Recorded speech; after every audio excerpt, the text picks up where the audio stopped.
नमस्कार, बहुत बहुत स्वागत आप सभी का। आप देख रहे हैं न्यूज 18 राजस्थान। आप सबके साथ मैं हूं प्रियंका राय। बुलेटिन में सबसे पहले बात महासंग्राम 2024 की लोकसभा चुनाव पर बीजेपी के मंथन से जुड़ी ये बड़ी खबर आपको बताते चले। बीजेपी की कोर ग्रुप की बैठक हुई जयपुर में। दिन भर बैठकों का दौर चलता रहा।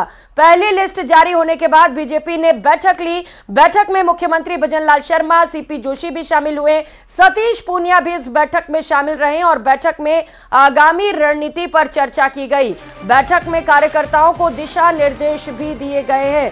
तो बीजेपी जहां अकेले 370 सीटें हासिल करने का दावा कर रही है, तो वही एनडीए के गठबंधन के साथ उसका दावा है 400 प्लस का। और यही वजह है कि लगातार बैठकों का सिलसिला जारी है। राजस्थान में भी आज मैराथन बैठकें देखने को मिली। बैठक में मुख्यमंत्री भजनलाल शर्मा से लेकर सीपी जोशी से लेकर सतीश पूनिया और राजेंद्र राठौड़ भी शामिल हुए।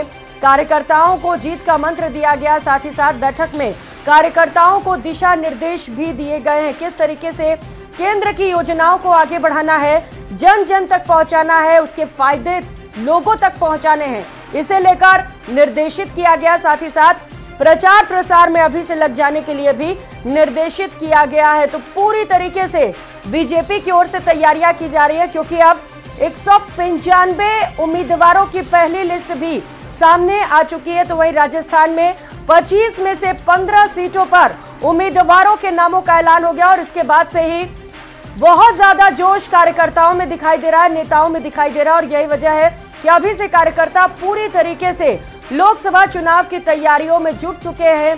रथ को भी रवाना किया गया। संकल्प रथ के जरिए घर घर जाकर जो केंद्र की योजनाएं हैं उनका प्रचार प्रसार किया जाएगा। तो सभी को भरोसा है प्रधानमंत्री नरेंद्र मोदी के नेतृत्व पर और दावा है कि उनके नेतृत्व में 400 प्लस का जो लक्ष्य है वो जरूर हासिल कर पाएंगे। सहयोगी बाबूलाल धाल हमारे साथ जुड़ चुके हैं। बाबूलाल, खास बैठक, क्या रणनीति बनाई गई आज की बैठक में?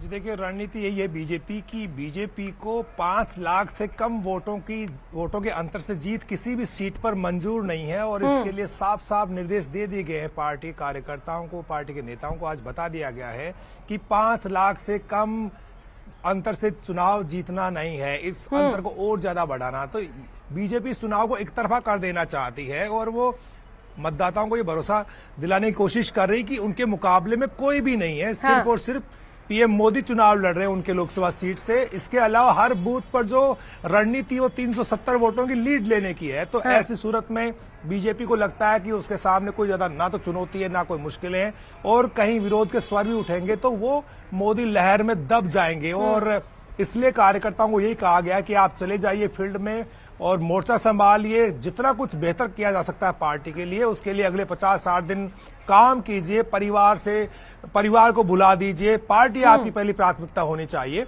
तो पार्टी के लिए सब कुछ दांव पर लगाने के लिए बीजेपी के पदाधिकारी, बीजेपी के नेता जयपुर से विजय का संकल्प लेकर के निकल रहे हैं। 15 सीटों पर उम्मीदवारों का ऐलान हो चुका है। अब 10 सीटें बाकी हैं, तो उसमें भी 1, 2, 3 जो टिकट हैं वो कट सकते हैं। तो ऐसी सूरत में पार्टी के कार्यकर्ताओं को यही कहा गया है कि अगर किसी का टिकट कटता है तो आप भूल जाइए कि वो आपकी पसंद का है या नहीं है, ये देखिए कि वो मोदी जी के पसंद का है। तो ऐसी सूरत में बीजेपी के कार्यकर्ताओं को ये बता दिया गया कि आप फील्ड में सिर्फ और सिर्फ कमल के निशान पर मोहर लगवाने की अपील कीजिए। पीएम मोदी का चेहरा बताइए, उनका काम गिनाइए और भजनलाल सरकार ने पिछले 2 महीने में, 2.5 महीने में जो काम किया है उसको बताइए।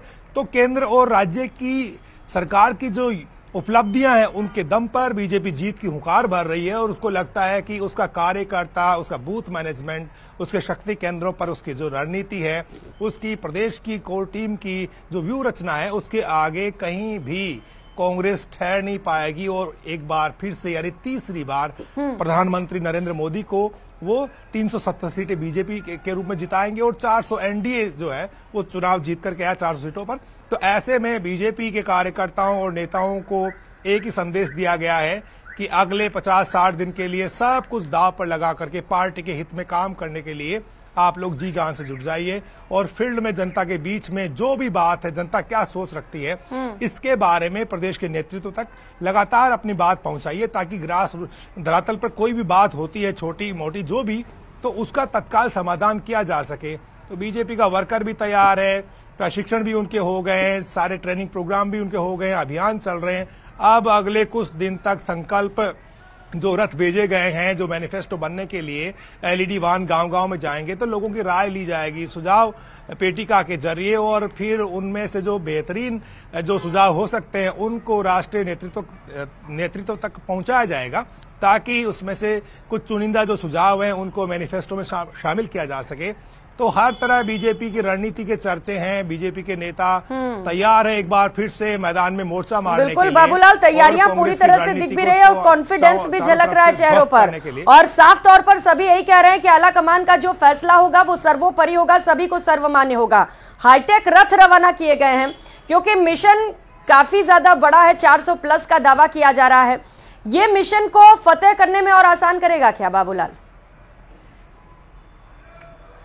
जी देखिए, बीजेपी जनता से सीधा कनेक्ट होने की कोशिश करती है और इस कड़ी में उनसे जो भी बन पड़ता है वो प्रयास करती है। जिस तरह से विधानसभा के चुनाव में ठीक इसी तरह की रणनीति जो है बीजेपी ने अख्तियार की थी और गांव कस्बों में इसी तरह से राय मशवरा लिया गया था। आम लोगों के बीच में चौपाल पर रथ भेजे गए थे और लोगों से कहा गया था कि आप क्या उम्मीद करते हैं नई सरकार से, किस तरह के काम आपके होने चाहिए। तो लोगों ने सुझाव डाले थे सुझाव पेटिकाओं में, और फिर उन सुझावों को शॉर्ट लिस्ट किया गया था, छटनी की गई थी, स्क्रूटनी हुई थी उसकी, और फिर उसमें से जो बेहतरीन यानी कि सुझाव थे पार्टी ने उनको संकल्प पत्र में शामिल किया था। ठीक उसी तरह से अब भी पार्टी आम मतदाता को से सीधा जुड़ाव पैदा करने के लिए इस बार भी वही रणनीति अपना रही है, ताकि जनता को ये लगे कि देखिए मैंने ये सुझाव दिया था और मेरा सुझाव जो पार्टी संकल्प पत्र में शामिल हो रहा है, तो जो बीजेपी का कार्यकर्ता है वो आम जनता को ये बताएगा कि देखिए आप जो सोच रखते हैं वही पार्टी की सोच है और यही मोदी जी की सोच है कि आप किस तरह का विकास चाहते हैं, किस तरह की आपकी तकलीफ है। उस तकलीफ को दूर करने के मकसद से पीएम मोदी देखिए आपकी राय को भी इतनी तवज्जो देते हैं।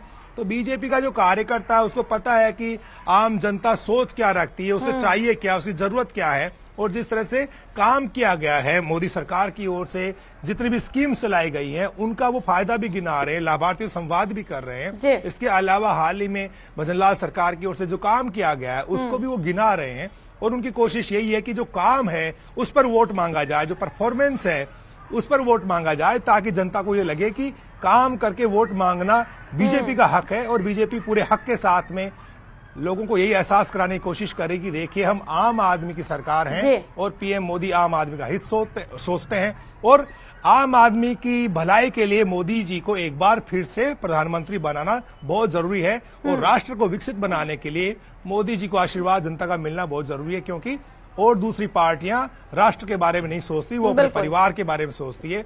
परिवारवादी पार्टियां हैं, अपनी वंश परंपरा को वो आगे बढ़ाती हैं। मोदी जी का तो पूरा देश ही परिवार है, तो ये सोच लेकर के और बीजेपी का कार्य बिल्कुल बाबूलाल, क्योंकि विकसित राष्ट्र का सपना सिर्फ और सिर्फ प्रधानमंत्री नरेंद्र मोदी ने देखा है, और लोगों को यह भरोसा भी है कि उन्हीं के नेतृत्व में देश आगे बढ़ सकता है, और लगातार जो योजनाएं लाई गई उनका भी बखान लोगों तक पहुंचाया जा रहा है। बहुत शुक्रिया आपका बाबूलाल तमाम जानकारियों के लिए।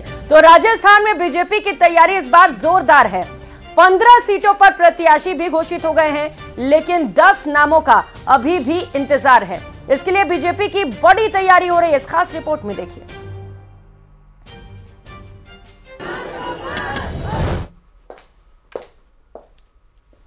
काली लग रही हूं यार मैं।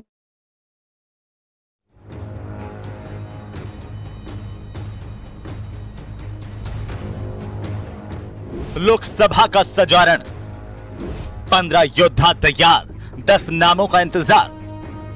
भगवा खेमा राजस्थान के लिए तैयार। बीजेपी की पहली लिस्ट जारी होने के साथ ही लोकसभा का चुनावी बिगुल बज गया है। बीजेपी ने सियासी लड़ाई के लिए अपनी सेना की पहली टुकड़ी मैदान में उतार दी है। राजस्थान में बीजेपी ने 15 प्रत्याशियों की घोषणा की, लेकिन भगवा खेमे की तैयारी इससे बहुत आगे की है। बीजेपी इस चुनाव में पूरी ताकत के साथ उतरेगी। इसकी बानगी ये 2 तस्वीरों में आप देखिए।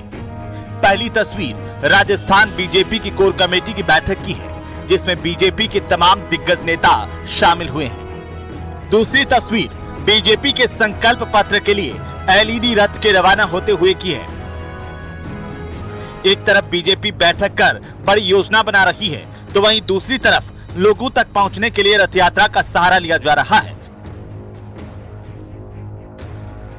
इस रथ को सीएम भजनलाल शर्मा और बीजेपी प्रदेशाध्यक्ष सीपी जोशी ने पार्टी कार्यालय से रवाना किया। यह एलईडी रथ बीजेपी के संकल्प पत्र के लिए लोगों से सुझाव लेंगे। इन सुझावों को पार्टी अपने संकल्प पत्र में शामिल करेगी। एक लोकसभा क्षेत्र में 2 एलईडी रथ जाएंगे। एलईडी रथों पर रखी सुझाव पेटी में लोग अपने सुझाव 15 मार्च तक डाल सकते हैं। इन सुझावों के आधार पर संकल्प पत्र तैयार किया जाएगा। तो वहीं बीजेपी की कोर कमेटी की बैठक में नई चुनावी रणनीति, बाकी की बची 10 सीटों पर प्रत्याशियों पर मंथन समेत अन्य विषयों पर चर्चा हुई। संकल्प पत्र बनेगा देश भर का, जिसमें प्रधानमंत्री जी को सीधे सलाह दे सकते हैं और हम नीचे धरातल तक जाकर उनका संकलन करेंगे। ऐसे हर लोकसभा में 2 रथ जो वीडियो वैन वो जाएंगी, उसका यह शुरुआत हुई है। पार्टी के प्रमुख नेता बैठे हैं। लोकसभा की जो रणनीति है, प्रचार प्रसार है, नेताओं के प्रवास हैं, किस तरीके से मिशन 25 को पूरा करने के लिए सब लोग एकजुट होकर जुटे। वहीं जिन 10 सीटों पर उम्मीदवारों का ऐलान नहीं हुआ है, उनको लेकर भी मामला फंसा हुआ है। कुछ सीटों पर तो कई दावेदार हैं। ऐसे में एक नाम तय करना बीजेपी के लिए चुनौती बनती जा रही है। इन सीटों में जयपुर ग्रामीण, धौलपुर, सवाई माधोपुर, झुंझुनू और श्री गंगानगर की सीटें शामिल हैं, जिन पर 6 मार्च को मोहर लग सकती है। 6 मार्च को बीजेपी केंद्रीय चुनाव समिति की एक और बैठक होने वाली है, जिसके बाद पार्टी उम्मीदवारों की दूसरी लिस्ट जारी कर सकती है। हालांकि बीजेपी की ये लिस्ट इसलिए भी खास बन गई है क्योंकि बीजेपी ने चुनावी तारीख का ऐलान होने से पहले ही अपनी पहली लिस्ट जारी कर दी। वहीं 2019 के लोकसभा चुनाव में चुनाव की तारीख जारी होने के 10 दिन बाद अपनी पहली लिस्ट जारी की थी। लेकिन जिन 15 प्रत्याशियों का नाम जारी हुआ है, उनमें कुछ नए चेहरे भी हैं। सिरोही से देवजी पटेल की जगह लुम्बाराम चौधरी पर बीजेपी ने दांव खेला है। अब देवजी पटेल ने सिरोही सीट बीजेपी की झोली में फिर से डालने की बात कही है। जी जालोर सिरोही लोकसभा क्षेत्र थे आदरणीय लुम्बाराम जी ने सांसद प्रत्याशी घोषित किया। मैं लुम्बाराम जी ने खूब खूब शुभकामना दूं और शीर्ष नेतृत्व ने भी बहुत बहुत तहे दिल से धन्यवाद दूं। वहीं कांग्रेस से बीजेपी में आई ज्योति मिर्धा ने भी पार्टी में भरोसा जताया। मिर्धा को नागौर से बीजेपी ने टिकट दिया। सुनिए ज्योति मिर्धा ने क्या कहा। देखिए, अच्छे से तैयारी करिए, अभी समय भी काफी है क्योंकि बीजेपी ने अपनी लिस्ट पहले निकाल दी है, तो उस चीज की भी एज हम लोगों को मिलेगी। और मुझे लगता है कि जो मूड है वो कंट्री का पूरी का ही सेट हुआ है मोदी जी के पक्ष में, तो मुझे नहीं लगता कि नागौर कुछ उससे बचा हुआ है। और आने वाले समय में जब चुनाव होंगे तो नागौर बहुत अच्छी बढ़ोतरी के साथ में भारतीय जनता पार्टी की झोली में आएगा, ये मुझे पूरा विश्वास है। जिनको टिकट नहीं मिला वे भी बीजेपी के साथ मजबूती से खड़े हैं, लेकिन बीजेपी की चुनावी तैयारी अन्य पार्टियों के मुकाबले बहुत आगे है। भगवान खेमे ने इस बार 370 सीटें जीतने का लक्ष्य लिया है और ये लक्ष्य बिना राजस्थान को जीते हुए फतेह नहीं किया जा सकता। ऐसे में बीजेपी का टारगेट एक बार फिर राजस्थान की सभी 25 सीटें जीतने का है और इसके लिए बड़े स्तर पर रणनीति तैयार की जा रही है। Bureau report, news 18 Rajasthan.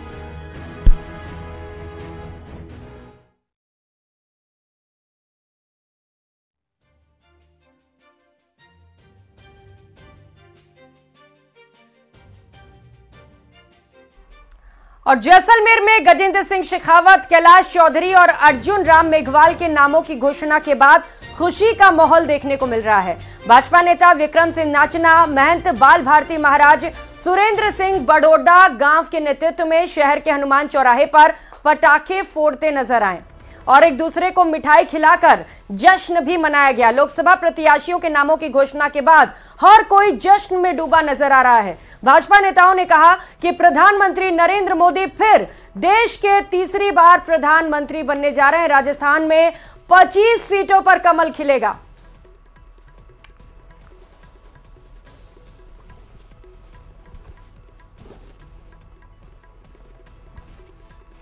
को दूसरी बार सांसद का टिकट मिला है। पहले मंत्री थे, अभी वर्तमान में मंत्री हैं और बहुत खुशी की बात है कि करीब 195 सीटें भाजपा ने सबसे पहली लिस्ट में निकाली हैं, जिसमें से 15 हमारे राजस्थान की हैं। और सभी की कार्यकर्ताओं में आप देखेंगे सभी वर्गों को ध्यान रख के और बड़ी अच्छी सीटें पूरे राजस्थान के अंदर भी और पूरे भारत के अंदर भी महिलाओं को भी मौका मिला है।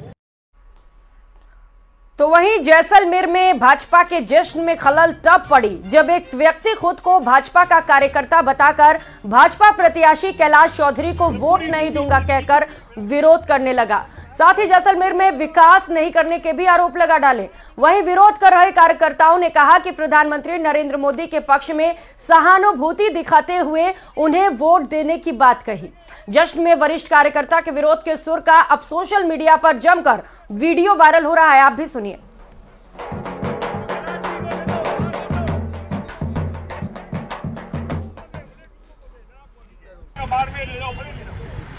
सही कह रही हो तो पूरी जिंदगी बीजेपी में भेड़ा पियो ना मेरे गिलास जी आए कर जाओ ना काला झंडा बता सो मतलब नंबर तो हूं बात कर रहा हूं गिलास जी तो ये सब सुनी बढ़िया हकीकत देने यार जैसल ना ढोल बता अपर गिलास जी ढोल बजाओ में।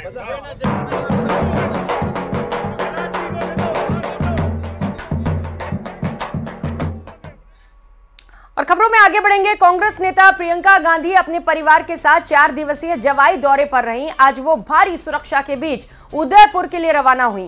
प्रियंका गांधी अपने पति रॉबर्ट वाड्रा और दोनों बच्चों के साथ जवाई लेपर्ड भ्रमण के लिए आई थी।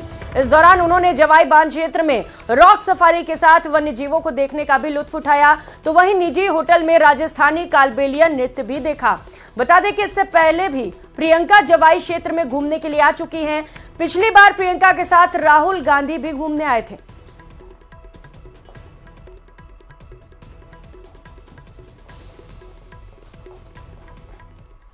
और शिक्षा एवं पंचायती राज मंत्री मदन दिलावर ने गृहनगर कोटा के अपने प्रवास के दौरान आज रंगबाड़ी इलाके में जनता दरबार लगाया। इस दौरान जलदाय, ऊर्जा, स्थानीय निकायों समेत विभिन्न महकमों से जुड़े परिवादों की सुनवाई की गई और इसके साथ साथ कई प्रकरणों का अधिकारियों ने मौके पर ही निस्तारण कराया। दिलावर ने इस दौरान कोटा में विद्युत वितरण व्यवस्था संभाल रही निजी कंपनी KEDL के रवैये को लेकर नाराजगी का इजहार किया। तो वहीं जलदाय विभाग के अधिकारियों को आने वाले गर्मियों के सीजन को लेकर अभी से इंतजाम रखने और टैंकर से जलापूर्ति पर अभी से होमवर्क करने के भी निर्देश दिए। ये पहला कैंप था, अनुभव नहीं होगा, आगे चलकर ठीक हो जाएगा। परंतु अभी जो अधिकारी आए हैं वो मुस्तैदी से अपना काम करने का प्रयास कर रहे हैं और आगे इससे और अच्छा होगा। फर्स्ट दिन का जो काम होता है कुछ न्यूनताएं रह सकती है पर उसमें मेलाफाइड इंटेंशन नहीं होता। अगली बार इससे बेटर होगा। उधर झुंझुनू जिला स्पेशल टीम और गुढ़ा गौड़जी पुलिस ने संयुक्त रूप से कार्रवाई करते हुए अवैध गांजा के साथ एक आरोपी को गिरफ्तार किया। आरोपी के कब्जे से 18 किलो 90 ग्राम गांजा जब्त किया। पुलिस ने आरोपी को गुढ़ा गौड़जी थाना क्षेत्र के पोसाना स्टैंड से पकड़ा है। गुढ़ा थानाधिकारी राम मनोहर ठोलिया ने बताया कि जिला स्पेशल टीम और थाना पुलिस के द्वारा बदमाशों पर निगरानी रखने के लिए चेकिंग की जा रही थी। इस दौरान पोसाना स्टैंड के पास एक व्यक्ति हाथ में थैला लिए दिखाई दिया, जो पुलिस को देख कच्चे रास्ते की तरफ फरार हो गया, जिसको घेराबंदी कर पकड़ लिया गया। के लिए उदयपुर रोड पर निकले थे। पोसाना के पास में एक व्यक्ति पैदल 2 बैग लेके आते हुए दिखाई दिया, तो पुलिस की गाड़ी को देख के साइड में जाने लगा और उसी समय वो पीछे से हमारी जो ज़िले की DST टीम है वो भी आ गई। दोनों की मौजूदगी में उसको चेक किया गया तो उसके पास में गांजा मिला। संदीप बुगाला का रहने वाला है, जिसको 18 किलो गांजा बरामद करके गिरफ्तार किया है। अनुसंधान किया जा रहा है, आज न्यायालय पेश किया जाकर अग्रिम कार्रवाई की जाएगी। और बात जयपुर की, जहां पर एक निजी कंपनी में एक काम करने वाले युवक ने टॉर्चर से परेशान होकर खुदकुशी कर ली। मोती डुंगरी रोड पर आनंदपुरी कॉलोनी में रहने वाले मृतक गोविंद सैनी की जेब में एक सुसाइड नोट भी मिला, जिसमें गोविंद सैनी ने लिखा कि राजा पार्क में ऑटोमोबाइल कंपनी में काम करता था, जिसके अकाउंट्स मैनेजर रुपयों के लेन देन को लेकर उसे टॉर्चर कर रहे थे। उधारी दिए रुपए भी नहीं लौटाए गए। इससे परेशान होकर गोविंद सैनी ने जहर खा लिया, फिर रेलवे ट्रैक के पास जाकर लेट गया। वहीं सैनी ने सुसाइड नोट में पत्नी से माफी मांगते हुए लिखा है कि इन जालिमों को मत छोड़ना। पुलिस अब पूरे मामले की जांच में जुटी है।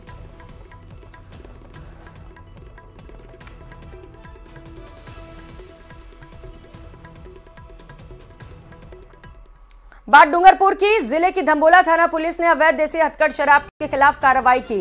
पुलिस ने दबिश देते हुए आरोपी के कब्जे से एक जारी केन में भरी 10 लीटर महुआ शराब जब्त की है। वहीं 100 लीटर महुआ वॉश नष्ट करते हुए शराब बनाने की भट्टी भी तोड़ दी। साथ ही पुलिस ने आबकारी अधिनियम में मामला दर्ज कर मामले पर जांच शुरू की है।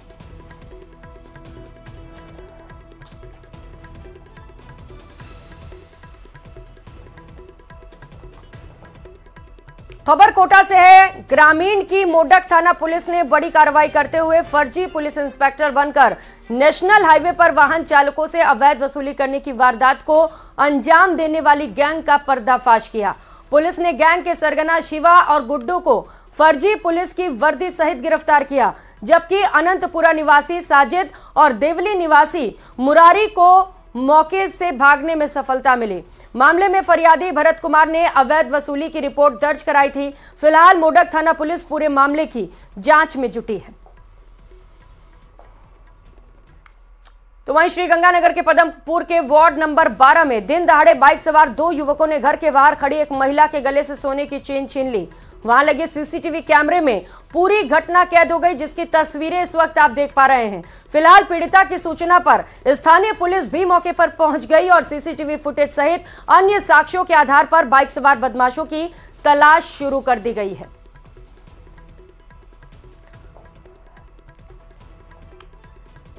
उधर जयपुर में एक गाड़ी में भीषण आग लगने से युवक की जिंदा जलने से मौत हो गई। घटना विद्याधर नगर थाना इलाके में सेक्टर 8 की है, जहां सामुदायिक केंद्र में खड़ी एक गाड़ी में बीती रात भीषण आग लग गई।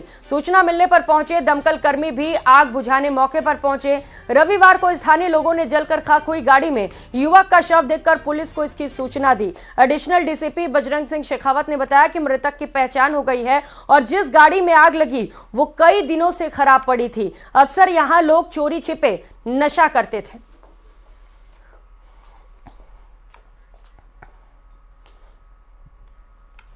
और फिलहाल यहां वक्त चला एक छोटे से ब्रेक का। ब्रेक के फौरन बाद आपको दिखाएंगे 50